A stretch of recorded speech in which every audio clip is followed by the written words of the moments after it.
Hello दोस्तों, हमने लक्ष्य लक्ष्य बुक फर्स्ट ग्रेड शुरू कर रखी थी, जिसमें हमने गुप्तकाल के टॉपिक में गुहा मंदिर, गुप्तकालीन स्रोत, अभिलेख और प्रशासन और स्थापत्य कला पढ़ लिए थे। आज हम क्रम वाइज गुप्तकाल में मूर्ति कला का अध्ययन करेंगे, फोटो सहित। हम इन टॉपिक को याद भी करेंगे और चित्र के माध्यम से समझेंगे, तो हम आगे तक बने रहें। कि गुप्त काल में मूर्ति कला, ये काल मूर्ति कला का चरमोत्कर्ष का काल हुआ। कुषाण काल में जन्म लेने वाली विभिन्न शैलियों का विस्तृत रूप इस काल में दिखाई देता है। यानी कुषाण काल में जो मूर्ति कला हुई थी, विभिन्न शैली पैदा हुई थी, उनका जो आगे जाकर जो चरमोत्कर्ष हुआ, वो किसके काल में हुआ? गुप्त काल में हुआ। यानी पूर्ण रूप गुप्त काल में दिया गया मूर्ति कला को। इस काल में पाषाण धातु और मिट्टी की मूर्तियां बनाई गई। गुप्त काल में मूर्ति निर्माण के 3 केंद्र थे: पाटलिपुत्र, सारनाथ और मथुरा।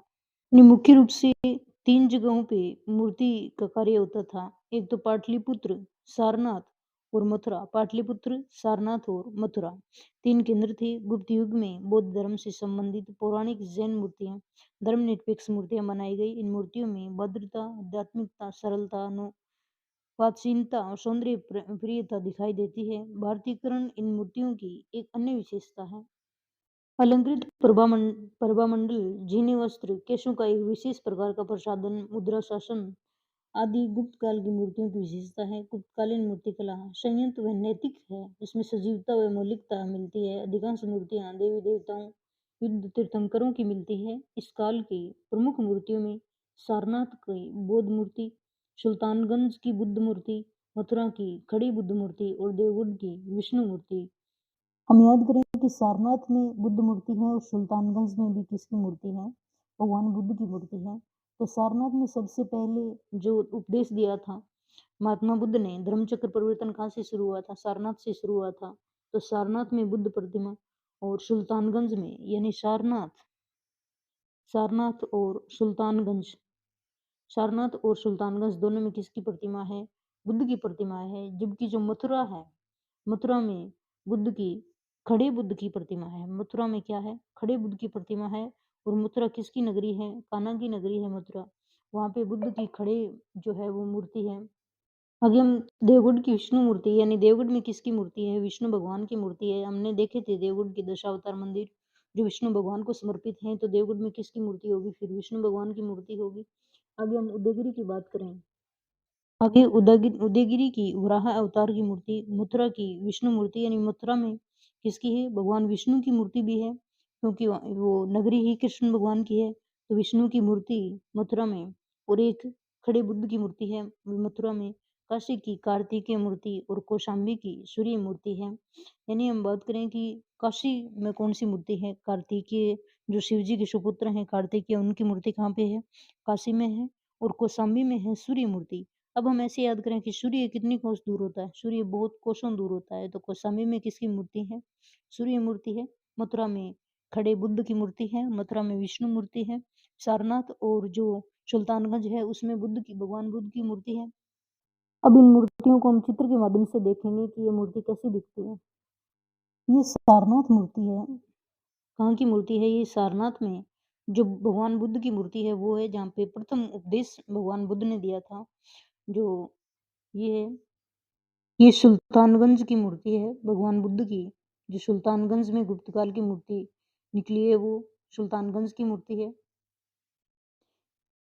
ये मूर्ति मथुरा में है। खड़े बुद्ध की मूर्ति जो आदम कद की है, यानी इस प्रकार एक हाथ में ये पकड़ रखा है, ठीक है ना, चादर पकड़ रखी है, इस प्रकार से ये मथुरा में है। खड़े बुद्ध की मूर्ति मथुरा में, भगवान कृष्ण नगरी में मथुरा में। और मथुरा में एक दूसरी मूर्ति भी है, कौन सी? विष्णु भगवान की, वो भी गुप्त काल की है।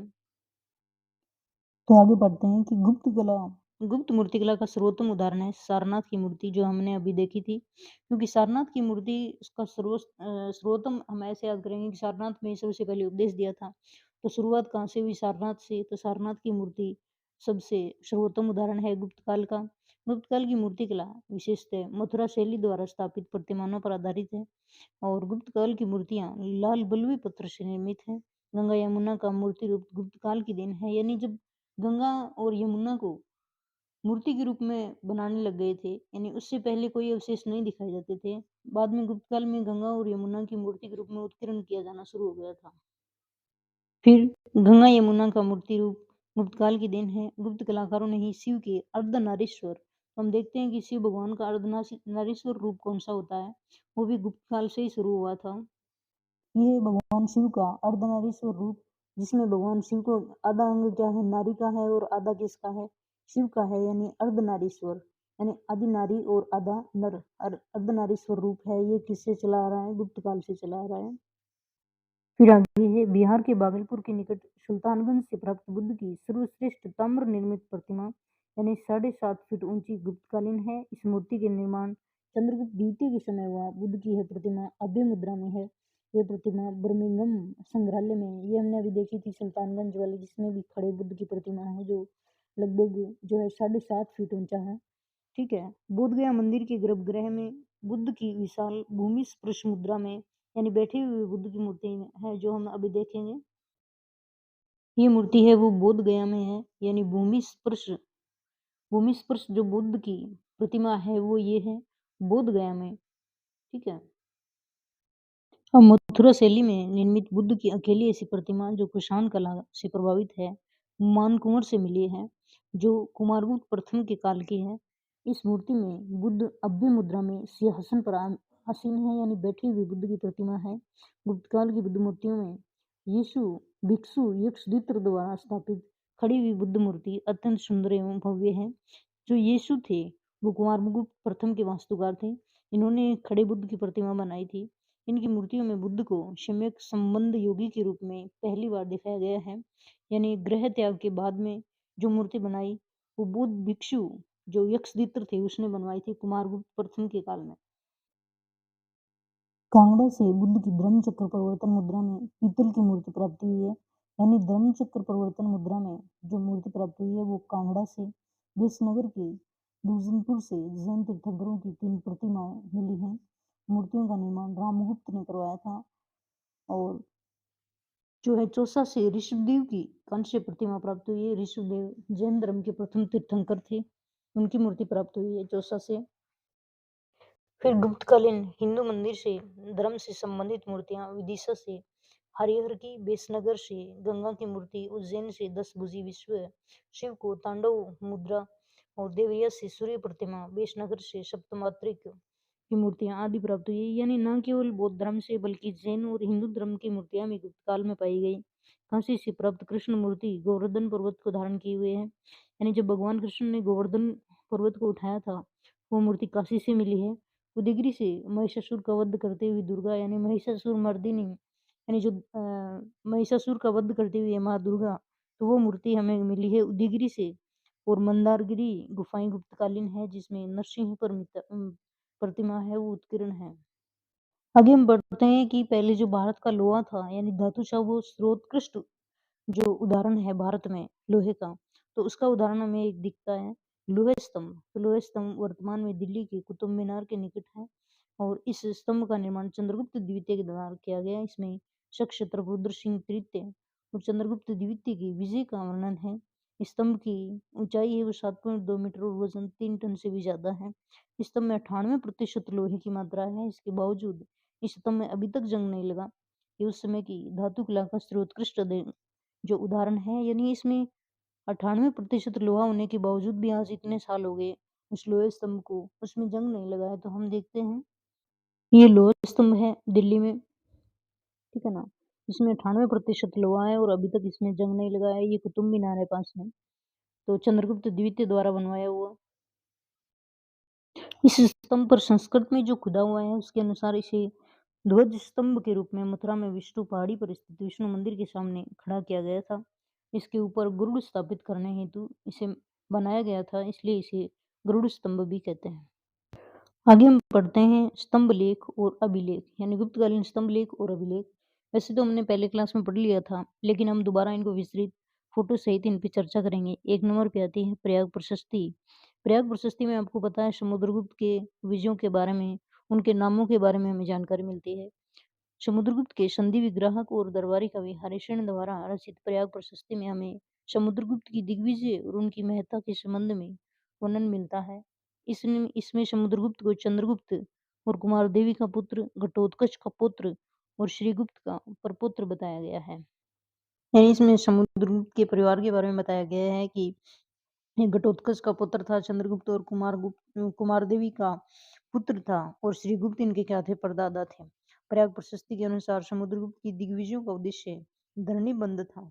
धरणीबंध का मतलब होता है पृथ्वी को बांधना, यानी पूरे जो है देश है उस पे एक छत्र शासन करना, ये इसका उद्देश्य था युद्ध लड़ने का।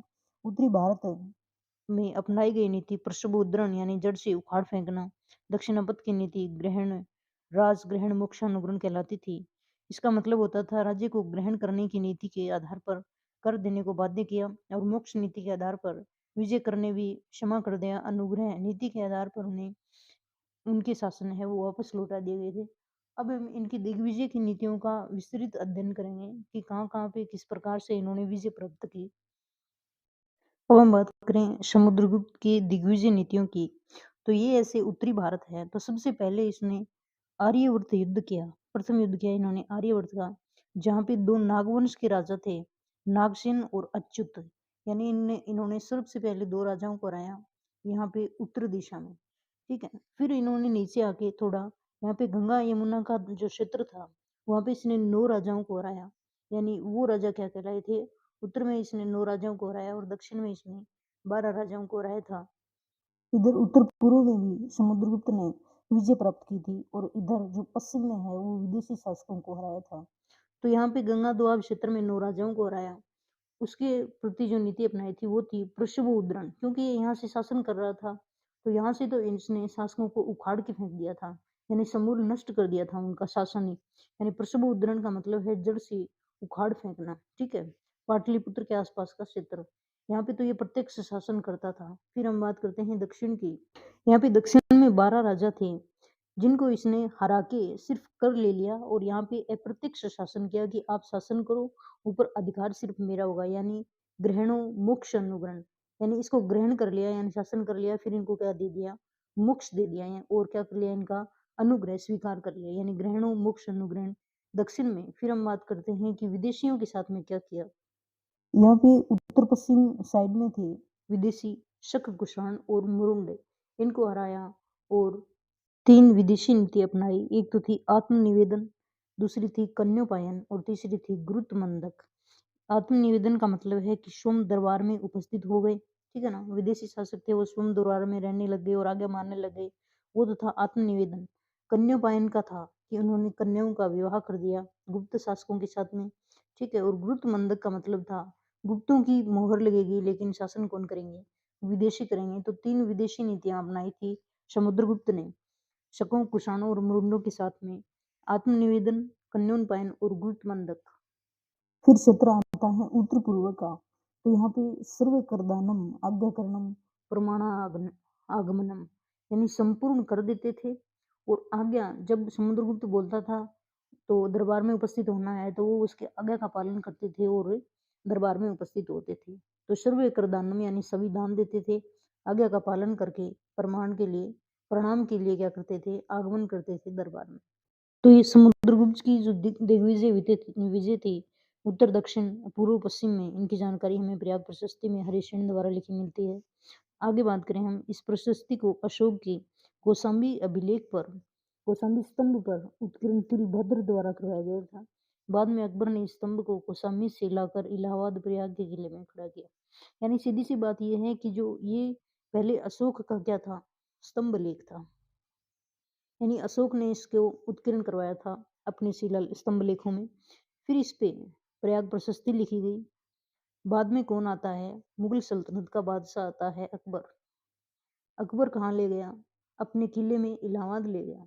और अकबर के बाद में कौन आया था, इसका पुत्र जहांगीर। तो इसमें जहांगीर के बारे में भी जानकारी हमें मिलती है। तो सबसे पहले शुरुआत हुई थी कौशाम्बी स्तंभ लेख की, किससे, अशोक से। फिर कहाँ पे आया, हरिशन के पास में, फिर अकबर के पास में और फिर जहांगीर ने इस पे उत्कीर्ण करवाए थे अपने बारे में। तो बाद में अकबर ने इसे कौशाम्बी से लाकर इलाहाबाद प्रयाग के किले में खड़ा किया। यह अभिलेख ब्राह्मी लिपि और संस्कृत भाषा की चंपू शैली होती है, गद्य और पद्य दोनों में लिखा गया है ये। इसमें 33 पंक्तियां हैं। प्रयाग प्रशस्ति को प्रकाश में लाने का श्रेय किसमें है? ये टायर में है। ये ट्रायर में है। तो ट्रायर को हम कैसे याद करेंगे कि हम देखते हैं कि प्रयाग प्रशस्ति कभी कौशाम्बी से आती है। कौशाम्बी से कहाँ आती है? इलाहाबाद आती है, कहीं प्रयाग खड़ी हुई होती है। तो हमें ऐसा लगता है कि ये प्रयाग प्रशस्ति की टायर लगी थी क्या, है ना? तो इसको प्रकाशन में कौन लाया? ट्रायर। इसे पाषाण पर खुदी समुद्रगुप्त की आत्मकथा कहते हैं, क्योंकि समुद्रगुप्त के बारे में विस्तृत जानकारी मिलती है, तो ये आत्मकथा ही कहलाती है। फ्लीट ने इसे मरणोत्तर अभिलेख और रोमिला थापर ने ऐतिहासिक पुनरांकन कहा है। तो ऐतिहासिक पुनरांकन किसने कहा है? तो हम बात करेंगे अंकन की। अंकन, तो जब थाप लगता है, चांटा पड़ता है, थाप लगता है, तो क्या हो जाता है? मुंह पे अंकन हो जाता है। तो ऐतिहासिक पुनरांकन किसने कहा है? रोमिला थापर ने कहा है। ठीक है। इस प्रशस्ति में समुद्रगुप्त की धर्म प्रचारक बंधु उपाधि का उल्लेख है। कुमारदेवी का सर्वप्रथम उल्लेख इसी स्रोत में है, क्योंकि समुद्रगुप्त को इसमें कुमारदेवी का पुत्र बताया गया है, तो कुमारदेवी का उल्लेख इसमें सर्वप्रथम बार आता है। प्रयाग प्रशस्ति पर अकबर के दरबारी बीरबल का लेख, मुगल सम्राट जहांगीर का भी लेख मिलता है। जहांगीर का लेख अब्दुल्ला मुस्किन कलाम ने लिखा था। इस प्रशस्ति में समुद्रगुप्त को पृथ्वी पर निवास करने वाला देवता कहा गया है। अब हम बात करते हैं कि अकबर का भी जिक्र है इसमें मुगल सल्तनत के, और अकबर का पुत्र था जहांगीर, उसका भी जिक्र है, और अकबर के समकालीन जो दरबारी था बीरबल, उनका भी इसमें जिक्र आता है। तो हम बात करें कि ये जो प्रशस्ति है, इसमें पहले किसका वर्णन आया? अशोक का वर्णन आया, फिर किसका आया? समुद्रगुप्त का आया, फिर अकबर का, फिर जहांगीर का। तो जहांगीर का लेख लिखा था अब्दुल्ला मुस्किन ने। किसने लिखा था? मुस्किन ने लिखा था, यानी मुश्किल से उल्लेख कर पाया, क्योंकि इतनी जगह नहीं बची होगी इस स्तंभ पे कि जहांगीर का भी लेख लिखा जाए। तो मुस्किन को हम किससे याद करेंगे? मुश्किल से, कि अब्दुल्ला मुस्किन ने जहांगीर के बारे में लिखा था इसमें। इलाहाबाद के प्रयाग प्रशस्ति अभिलेख से ज्ञात होता है कि समुद्रगुप्त ने सबसे पहले नागवंश के दो राजाओं अच्युत और नागसेन को पराजित किया। इसे आर्यवर्त का प्रथम युद्ध कहा जाता है। हमें पता है कि इस प्रकार से जो उत्तर में राजा थे यहाँ पे आर्यवर्त के, नागसेन और अच्युत को पराजित किया था। हरिसेन ने समुद्रगुप्त को शास्त्र तत्वतार्थ बंधु भृतु कहा है। प्रयाग प्रशस्ति में उसे सुबुजबल पराक्रम बंधा बंधु कहा गया है। इसे धर्म की प्राचीर भी कहा जाता है। अब ये बात तो थी प्रयाग प्रशस्ति की, जिसमें समुद्रगुप्त के बारे में उल्लेख मिलता है, इनकी उपाधियां मिलती हैं, इनके युद्ध मिलते हैं, कौन कौन सी नीतियां अपनाई थी, ये चंपू शैली में दी गई है, इन पे किस किस राजा का जो है उल्लेख मिलता है। तो ये जानकारी मिलती है हमें प्रयाग प्रशस्ति से। आगे हम बात कर लेते हैं, इम्पोर्टेंट अभिलेख आता है वित्तीय अभिलेख। पहले हम ये देखते हैं, ये है प्रयाग प्रशस्ति। ये प्रयाग प्रशस्ति अशोक का स्तंभलेख था, जिस पे प्रयाग प्रशस्ति लिखी हरिसेन ने। बाद में इसी अभिलेख पर अकबर ने अपने अपने बारे में लिखवाया, बीरबल का लेख लिखा गया, फिर जहांगीर के बारे में मुश्किल ने लिखा था। तो ये है प्रयाग प्रशस्ति। आगे हम बात करते हैं भित्री अभिलेख की। ये ऐसा है भित्री अभिलेख, ठीक है ना? ये स्तंभ है भित्री अभिलेख। अब ये भित्री अभिलेख किसका था? स्कंदगुप्त का था। स्कंदगुप्त को हमने कैसे ट्रिक बनाई थी? स्कंद में क्या आता है? कंद आता है, और कंद कहते हैं हम दीवार को। कंद हम किसको कहते हैं? दीवार को कहते हैं। अब देखिए ये यहाँ पे दीवार है, और दीवार के क्या है? ये भीतर है ना? ये दीवारों के भीतर साइड कौन सा है? ये स्तंभ है, यानी भीतरी अभिलेख किसका है? स्कंदगुप्त का है, यानी कंद को दीवार को पार करके क्या है? स्कंदगुप्त का भीतरी अभिलेख है। इस प्रकार से हम याद करेंगे। अब इसका विस्तृत वर्णन देखते हैं। स्कंदगुप्त का सबसे महत्वपूर्ण अभिलेख वित्तीय अभिलेख है, जिसमें स्कंदगुप्त के शासन की जानकारी मिलती है। इस अभिलेख में उसे गुप्त वंश का वीर कहा गया है। यानी वीर किसको कहा गया है? स्कंदगुप्त को। किसमें? वित्तीय अभिलेख में। इसने स्कंदगुप्त द्वारा हुणों की पराजय और पुष्यमित्रों के साथ हुए युद्ध का वर्णन। हमने पढ़ा था कि स्कंदगुप्त ने अपनी कंध पार कहाँ किसको नहीं करने दी थी? हुणों को नहीं करने दी थी, यानी विदेशी आक्रमणों का सामना करना पड़ा था स्कंदगुप्त को। इसका वर्णन मिलता है हमें वित्तीय अभिलेख में, कि इसने भीतर नहीं आने दिया था विदेशी आक्रमणकारियों को। ऐसे याद करेंगे। ये गाजीपुर यूपी में है। वित्तीय अभिलेख में स्कंदगुप्त को गुप्त वंश का वीर कहा गया है। तो वीर तो हो ही गया कि इसने विदेशी आक्रांताओं को अपने देश में नहीं आने दिया था, तो ये गुप्त वंश का वीर कहलाया। वित्तीय अभिलेख में इसकी जानकारी मिलती है। ठीक है। फिर आगे ये है एरण का अभिलेख। किसका अभिलेख है? एरण का अभिलेख, जिसमें प्रथम सती के जो है वो वर्णन मिलता है। तो ये एरन का अभिलेख है भानुगुप्त का। तो इसके बारे में हम पढ़ते हैं आगे। ये 510 का भानुगुप्त का अभिलेख है, जिसमें प्रथम बार सती प्रथा का अभिलेखीय साक्ष्य प्राप्त होता है। इसमें राजा गोपराज की मृत्यु, उसकी पत्नी सती होने का जिक्र है। ये सागर यानी मध्य प्रदेश में है। एरन अभिलेख कहाँ पे है? सागर मध्य प्रदेश में है। कहाँ पे? सागर मध्य प्रदेश में। जो रण होता है वह भी सागर के जितना बड़ा होता है, तो रण को यानी एरण का हम क्या लेते हैं? रण ले लेते हैं। रण भी इतना बड़ा होता है जितना क्या होता है? सागर होता है। तो एरण अभिलेख कहाँ पे है? सागर मध्य प्रदेश में है। मध्य को हम बीच में याद कर लेंगे कि क्या है? बीच में है, मध्य मध्य में है। तो सागर मध्य प्रदेश में ये खंडित अवस्था में है। इसमें समुद्रगुप्त को पृथ्वी, राघव आदि राजाओं से बढ़कर दानी बताया गया है। अभिलेख में उसकी पत्नी का नाम दत्त देवी मिलता है। यानी हमें ये पूछे कि जो समुद्रगुप्त की पत्नी का उल्लेख कहाँ पे मिलता है, तो वो एरण अभिलेख में मिलता है। ठीक है।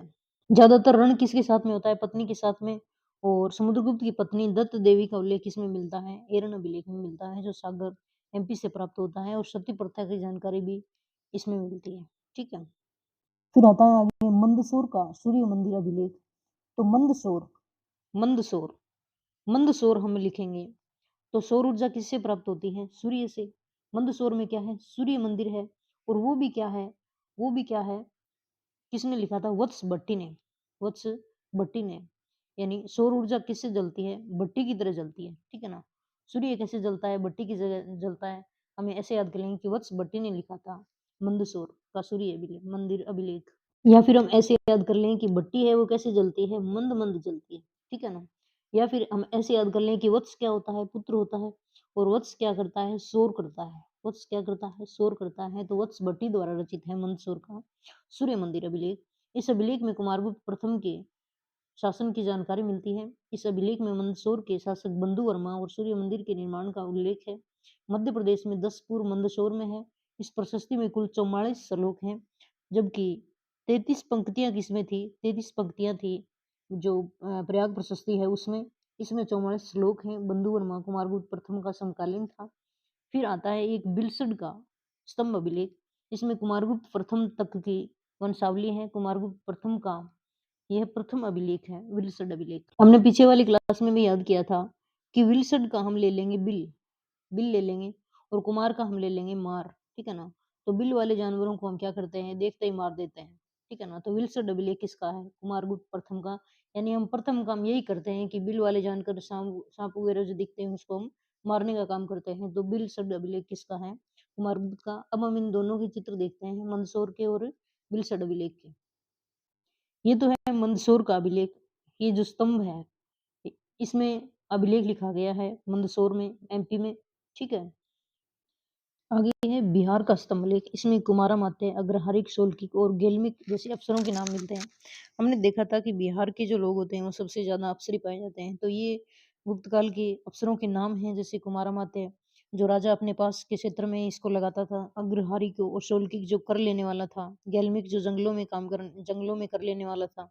फिर आता है जूनागढ़ अभिलेख। हम जूनागढ़ अभिलेख की बात करें तो गुजरात के जूनागढ़ यानी सौराष्ट्र में एक झील है। कौन सी झील है? सुदर्शन झील। सुदर्शन झील है।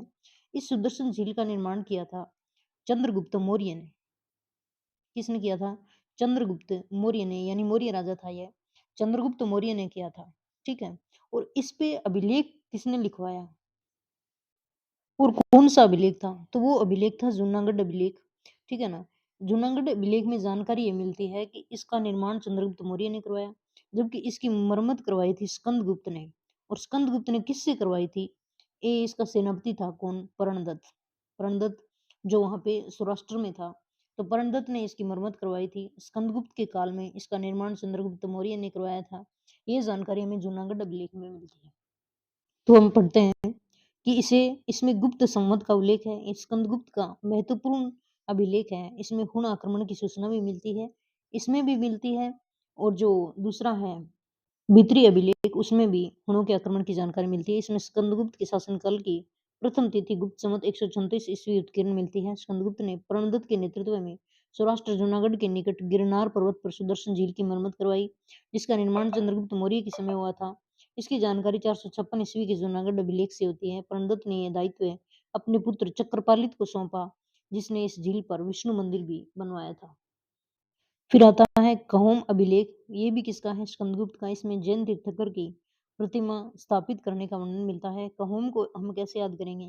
कहोम का हम निकाल लेंगे होम, और होम किसके भीतर होता है? दीवार के भीतर यानी कंद के भीतर होता है। कंद से हम याद करेंगे स्कंदगुप्त। यानी जैन तीर्थंकर की स्थापना, प्रतिमा की स्थापना कहाँ हुई? कंद के भीतर हुई, स्कंदगुप्त के काल में, कहोम अभिलेख में।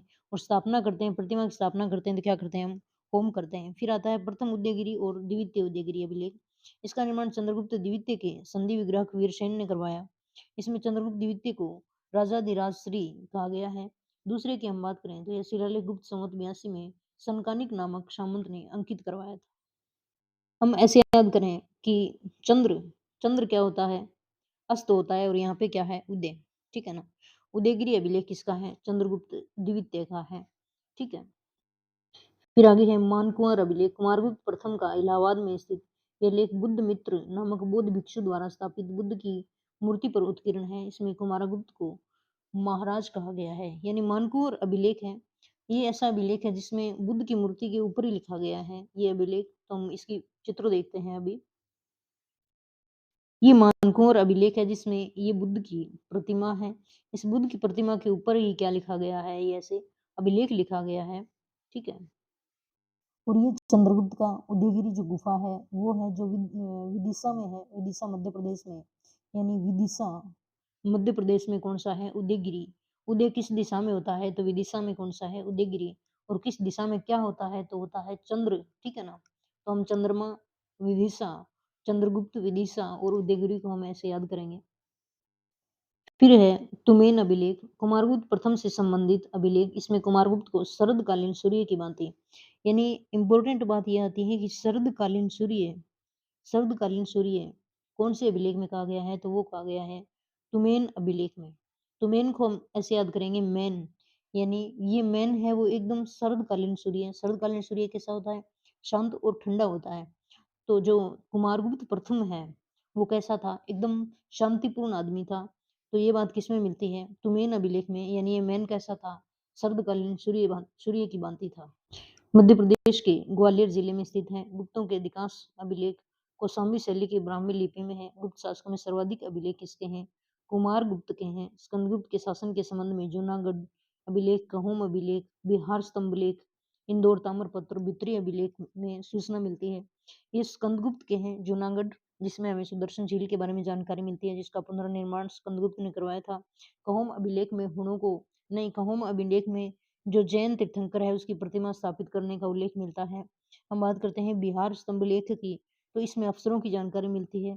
फिर इंदौर ताम्रपत्र और द्वितीय अभिलेख में हमें हुणों के आक्रमण की जानकारी मिलती है।